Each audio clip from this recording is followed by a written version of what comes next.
Olá, meu amigo e minha amiga, muito obrigado por você estar aqui no nosso Portal do José. Hoje, para mais um encontro em meio a essa atmosfera que tomou conta de todos nós, em função daquilo que nós estamos vendo e acompanhando em tempo real, que está acontecendo no estado do Rio Grande do Sul, atingindo o povo gaúcho. Como em todas as tragédias, as sociedades fazem reflexões sobre as suas causas, desses acontecimentos e sobre como se deve fazer alguma coisa, o que é possível ser feito, para evitá-las. Infelizmente, no Brasil, nesse momento, a racionalidade acaba dando espaço a outras situações, como a gente nunca tinha visto no Brasil. Como, por exemplo, a exploração política, a vigarice, o mau-caratismo, o espalhamento de mentiras, sempre mostrando que a sociedade brasileira tem uma parcela que ficou muito adoecida e que perdeu algo que é muito importante numa sociedade, que é o sentimento de empatia, de se colocar no local do outro. Você que está me assistindo nesse momento, certamente você deve ter ficado muito chocado com o comportamento de pessoas que você conhecia, ou você pensava que conhecia, durante o período da pandemia aqui no nosso país.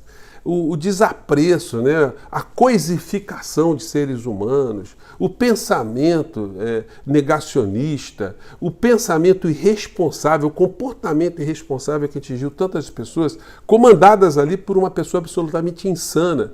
Foi um negócio que chocou a todos nós. Pessoas da área da medicina, pessoas da área, da saúde, aderindo à figura de um irresponsável, de um criminoso, de um bandido, que hoje se encontra enfermo e ontem aqui no nosso papo, eu fiz a publicação sobre o que aconteceu, ele ainda se encontra internado e os comentários do nosso portal foram muito interessantes.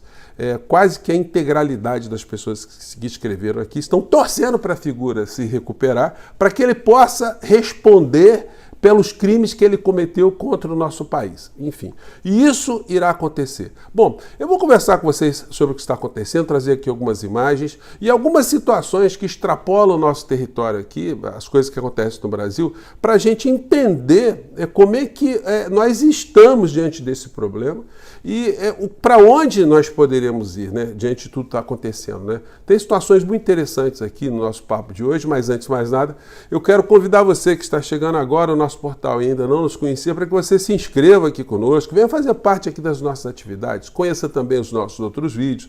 Se você gostar, compartilhe, recomende, não se esqueça. Dê o seu joinha, mande seu comentário e, se puder, se inscreva também no nosso clube de membros. Você que é muito bem-vindo e muito bem-vindo. Bom, começando pela cobertura jornalística do principal veículo de televisão aqui no nosso país, que foi o Jornal Nacional. O principal é o veículo, é o canal e é o programa, o jornalístico mais assistido do Brasil. E houve um deslocamento da equipe da Rede Globo de televisão lá para o Rio Grande do Sul, para se acompanhar em tempo real as coisas que estão acontecendo ali. É muito interessante que isso aconteça. Eu sou muito crítico ao papel da emissora na realidade brasileira, na construção do nosso país, mas em alguns aspectos eles adotam posturas corretas. E está ali no meio do furacão, no meio da tragédia, melhor dizendo, é muito importante porque ajuda que as pessoas despertem curiosidades e façam reflexões sobre algumas situações. Por que é que isso está acontecendo? É a grande interrogação. E isso vai fazer com que as pessoas mergulhem em algumas teses, em algumas realidades, e revejam alguns conceitos e comecem a perceber que algumas pessoas que fazem um discurso contrário à realidade, essas pessoas devem ser descredibilizadas, aquelas figuras que estão no campo do negacionismo, e não é um negacionismo que é apenas por uma convicção pessoal, uma intuição, não. São negacionismos que têm um propósito econômico no final da história.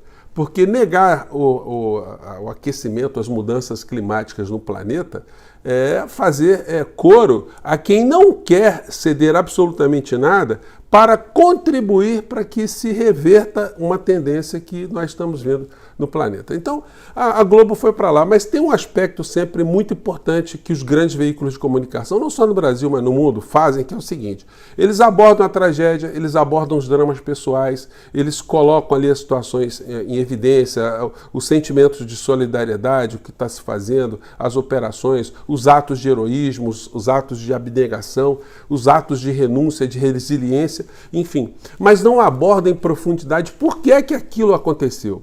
Então, o que acaba acontecendo? A repetição em nosso país de tragédias novamente, porque as causas não são atingidas, não são responsabilizadas. E tudo, gente, tem um final, né? Se chegar na conclusão que para fazer algum tipo de política pública é necessário que se haja dinheiro, que tenha recursos. E o Brasil tem recursos? Tem, o Brasil tem muitos recursos, mas uma grande parcela dos recursos do nosso país são simplesmente subtraídas, são surrupiadas, sem nenhum tipo de transparência, sem nenhum tipo de debate, para pagar juros, os serviços da dívida pública do nosso país. E esse ponto nunca é tocado. E é um ponto nevrálgico. Inclusive as forças progressistas têm também uma timidez, né, para falar disso, né, como se isso fosse um tema tabu, que a gente não pudesse falar do dinheiro que é tirado do bolso do povo brasileiro, que é sonegado do povo brasileiro, que faz falta, como por exemplo no momento desse de tragédia. Como se reconstruirá o estado do Rio Grande do Sul? Com que recursos? Se tirará recursos da saúde, da educação, vai se tirar recursos da onde? De infraestrutura, da cultura, da onde vai sair o dinheiro? Bom, nós sabemos que o orçamento vai ser dilapidado e vai atingir outras áreas sociais em outros lugares do Brasil. E os banqueiros, aqueles que estão ganhando montanhas de dinheiro, esses ninguém toca, né? Então, o nosso portal aqui ele serve, inclusive, para chamar a atenção sobre essas questões estruturais. Bom, a figura do inelegível ainda está lá no hospital, né? E os comentários aqui foram muito interessantes no nosso portal e muita gente, né, desconfiada, inclusive, desse tipo de situação, né? Por que essa família faz esse uso tão inescrupuloso em meio dessa situação? O cidadão não podia ir para o hospital de uma forma discreta, cuidar do seu problema em meio a uma situação que está afetando as pessoas, o desastre que está acontecendo no nosso país? Não. Mas se coloca ali, inclusive as pessoas, algumas até fizeram ironia, né? Que tipo de foto é essa, né? Como é que um filho coloca a foto do pai assim? Mas é que o pai quer, né? O pai quer se colocar como vítima, como coitadinho. Gente, é um negócio impressionante. Eu fico pensando se essas enfermidades do inelegível fossem uma parte, né? Mais impublicável, né, do corpo dele, né? Como é que eles se virariam em tentar mostrar aqui algum tipo de comoção? Bom, mas não é só isso, né? Nesse ambiente em que a empatia desapareceu, a empatia e bolsonarismo não cabem na mesma frase, infelizmente, né? É o que aconteceu. Eles estão preocupados com o show da Madonna ainda fazendo uma série de mentiras. Gente, por que eles não deslocam a energia deles para fazer alguma coisa de positiva no meio dessa história? É impressionante, a Madonna teve no Rio de Janeiro, ela pegou mais da metade do cachê dela e já doou para o Rio Grande do Sul. Ela recebeu 17 milhões de reais, né, de cachê das empresas que estavam envolvidas ali, principalmente a prefeitura e o governo do estado não pagaram cachê, eles ajudaram na estrutura e quem organizou o show, quem bancou o show foi empresa privada, até porque uma artista internacional não vai vir para um país dependendo de licitação, dependendo de dinheiro público, né, de algum mecanismo para poder fazer o show dela. Então a coisa foi amarrada num outro patamar, mas a vigarice é muito grande, né? A falta de escrúpulos. E essa gente do bolsonarismo, eles estão com um problema muito sério, gente, não é de hoje. Porque essa falta de empatia e essa distorção que eles fazem da realidade, eles colocaram todos os artistas que já eram conhecidos no Brasil no campo do esquerdismo, no campo do comunismo. Então essas pessoas tiveram que amputar uma parte da sua alma para deixarem de gostar de alguns artistas. E isso para eles foi um negócio muito complicado. Alguns não conseguem, alguns vão lá no show, né? O cara critica o show da Madonna, até a Madonna isso, Madonna aquilo, é esquerdista, é comunista, é contra isso, é contra aquilo. Mas foram lá também Porque, de fato, ela tem uma série de pautas, uma série de posturas que são, de fato, contestadoras, né?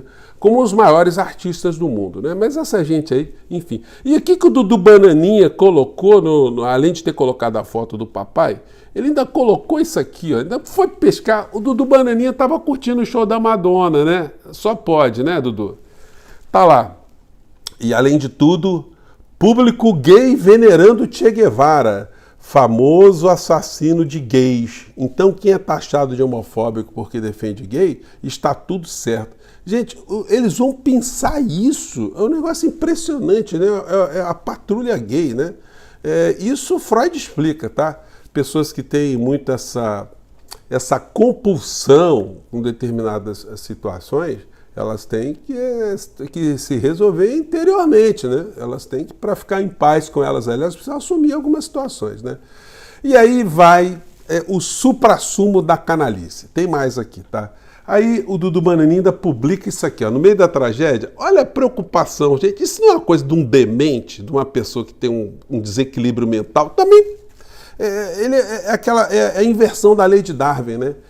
Que estruturou a evolução das espécies. As espécies vão evoluindo. Mas no caso do bolsonarismo, as espécies vão involuindo. O filho consegue ser pior do que o pai. Postou ele aqui. Exceto por helicóptero enviado pelo Uruguai, Lula não tem articulação internacional para ajudar na calamidade do Rio Grande do Sul. E precisa articulação internacional, Bananinha? A Argentina já ofereceu apoio, o Milei ofereceu apoio. Aí depois ele coloca, cadê o Itamaraty? ONU, OEA? O que tem a ONU, OEA, Itamaraty com a tragédia no Rio Grande do Sul, Bananinha? É uma coisa muito demente, muito doentia, né? Bom, ou estaria Lula esperando apoio do Hamas? Gente, é impressionante. Aí ele coloca, grupo terrorista palestino Hamas parabeniza Lula por vitória nas eleições. O que tem a ver uma coisa com a outra, né? E aí a gente vai vendo aqui a pilantragem evoluindo. Aqui o Nicolas Ferreira colocou o seguinte, um Twitter dele, agora recente. Uma adolescente que está lá também me enviou isso no direct e me confirmou que isso está acontecendo. Alguém mais confirma isso? É uma acusação muito séria e tenho visto diversas outras sobre as autoridades locais também. Ou seja, ele está recebendo uma imagem de uma adolescente e ele não sabe se aquilo é verdade, mas ele publica e a coisa se espalha, né? Se for mentira, ele vai dizer, não, eu não disse nada, eu apenas levantei se era verdade ou não. Do que ele postou e qual a relação que tem essa história com a vigarice política dessa gente toda. Vou colocar aqui um trechinho do que ele colocou aqui. Menina voluntária. Tô aqui desde ontem, fui embora às 5h40 da manhã, tá, gente? Voltei hoje pra ajudar aqui. A gente recebeu muita doação do estado todo.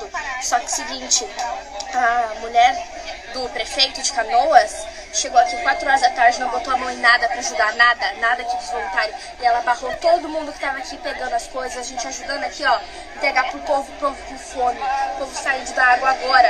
E ela não deixou a gente ajudar. Detalhe, né? A menina está com a camisa verde e amarela, então isso já denota alguma coisa no meio dessa história, você já pode deduzir. Segundo lugar, ela está criticando aqui a esposa do prefeito de Canoas que não teria deixado as pessoas ajudarem no meio dessa tragédia. Vocês conseguem acreditar nisso? Eu fui dar uma pesquisada aqui, o prefeito de Canoas, quem é? É um prefeito do PT. Então, o Nicolas Ferreira, ele não está colocando essa postagem de uma forma aleatória, de uma forma jornalística, né? De uma forma para informar. Não, ele está aproveitando ali para mandar uma flechada, né? E a gente vê por que essa gente tem uma responsabilidade no meio dessa história quando você vê, por exemplo, ó, o guru dessas pessoas aqui, o senhor Olavo de Carvalho, que questionava o aquecimento global. Vou pegar aqui um trecho. E-mails descobertos por 2 hackers e trouxeram à luz toda uma montagem de falsas provas articulada por climatologistas de renome internacional para dar uma sustentação balizante científica a essa coisa do aquecimento global, e não só o aquecimento global, mas a teoria das causas humanas do aquecimento global.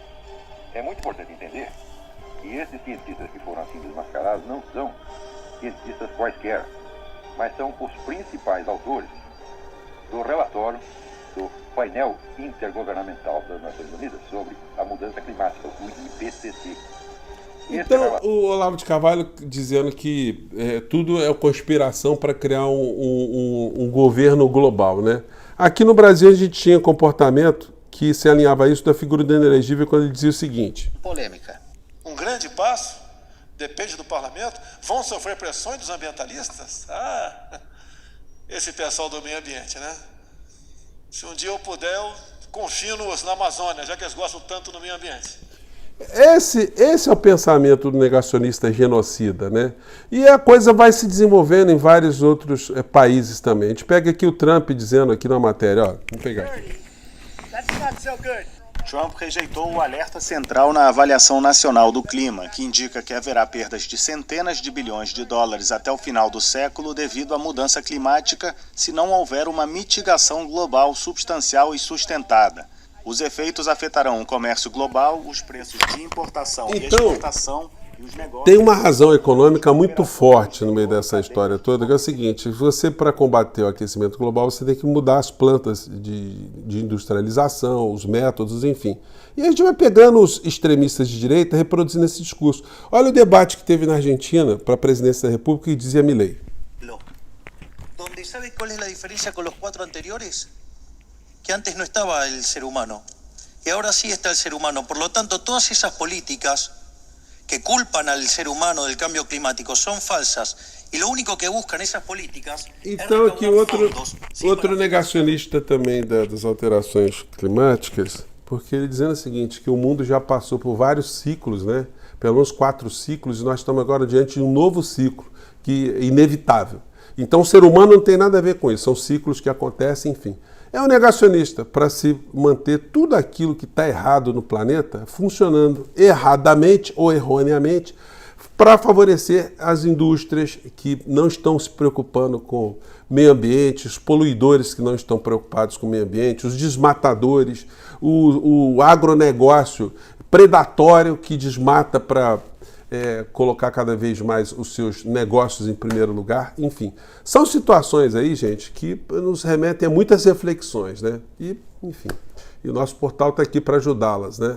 Ajudar também nesse ponto. Gente, mais uma vez eu fico por aqui, a gente retoma o assunto no nosso próximo encontro. Mais uma vez, muito obrigado. E obrigado pelo apoio que vocês estão dando na votação do IBEST, tá legal? Um grande abraço, tchau.